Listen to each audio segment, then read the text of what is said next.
So today, a before and after masterclass, because we're going deep into graphic design where small changes are made to existing graphic designs that will make a big difference.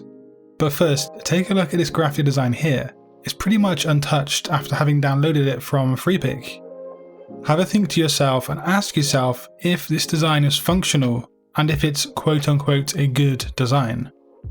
This design, in all fairness, is actually very decent, but can you see why that is the case? Prior to getting into the design that needs fixing later in today's video, can you see what works well in an already successful design? Now granted, there is a lot going on with this single design, more than most people or even most designers will notice. But we're going to be thinking about three things in today's video: the message of the design, the targets, and also the technicals. Firstly, see the color of this motorcycle landing page. What do we notice and what are the main colors being used? We see mostly black together with reds and oranges, and if you look closely, you will see how these colors are found within the bike itself on the right. The designer has carried those colors through onto other aspects of the design, which brings harmony into play. However, these colors have been cleverly chosen, but can you work out why that might be? Well, firstly, let's consider the color orange. Orange is a key color that, psychologically speaking, suggests action or movement. This fits into the message of this design, which is based a lot around movement and kind of racing. The message of a graphic design is something we're going to really take a deep dive into later in today's video. But what about the color red? Red is often used to suggest danger, and if you're someone like me who has ridden motorcycles for most of their life, you will understand how dangerous they are. So just on color alone, the designer expresses to the viewer emotions of danger, speed, and action, which is the intended response. Also notice the main heading is depicted in italics. Again, italics are commonly known to suggest motion and movement. And this is coupled with the glaringly obvious arrows and the lines at the bottom right. And these are only some of the great points about this design. But now I'm going to talk about the formula you can use to ensure that you make amazing and effective designs every time. And I have spoken about this briefly before on the channel, but today we're going to go one step at a time and really pick apart this formula.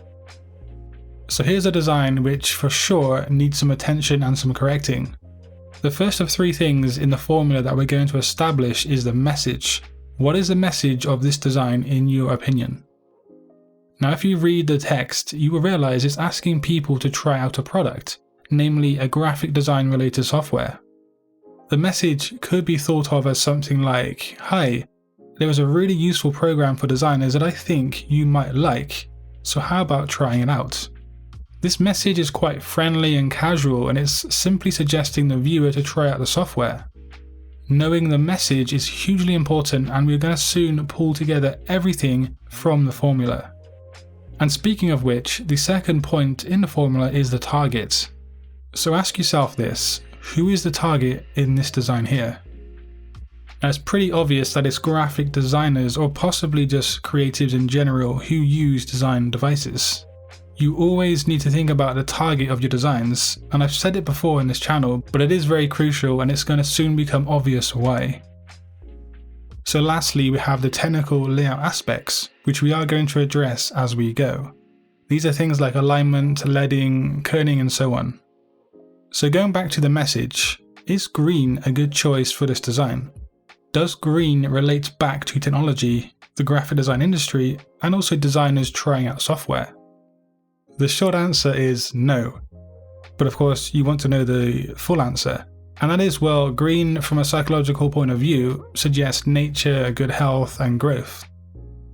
A good color for our message would be blue, and let me tell you why. Firstly, blue is synonymous with tech-orientated businesses. So think of things like IBM, HP, Samsung, and so on. Blue also is the most commonly favorite color chosen by people, and it's a very neutral and very calming kind of color. It's simply inoffensive, and this all fits into the message of casually suggesting somebody to try out some software. But what about the typography? Does this fit into the message? Remember, the message comes across as casual and friendly, and yet here we have two serif fonts that are trying to be important and serious. Furthermore, this is aimed at young designers, and so do serif fonts help with aiming that design at that target audience? No, and so we're going to switch things up to a serif font, and I've chosen Sans Serif. This font grabs attention, but it also isn't too serious in nature. And I hope you can see right now how small changes when thinking about the message and also the target market do help a whole lot. But we've still got some more work to do here. The message is trying to persuade someone to try out the software, and we want that to be obvious, so why not make the clickable buttons stand out by using a bright, contrasting colour? Furthermore, we can add intrigue and interest into the listen up aspect of the typography, which is going to really draw attention of the viewer to the text.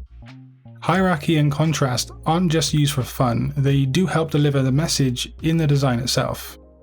And lastly, a personal objective change we might want to look at is to change the size of the right-hand illustration to be smaller, and that's because I want the text to be the most important thing visually, essentially using contrast and size.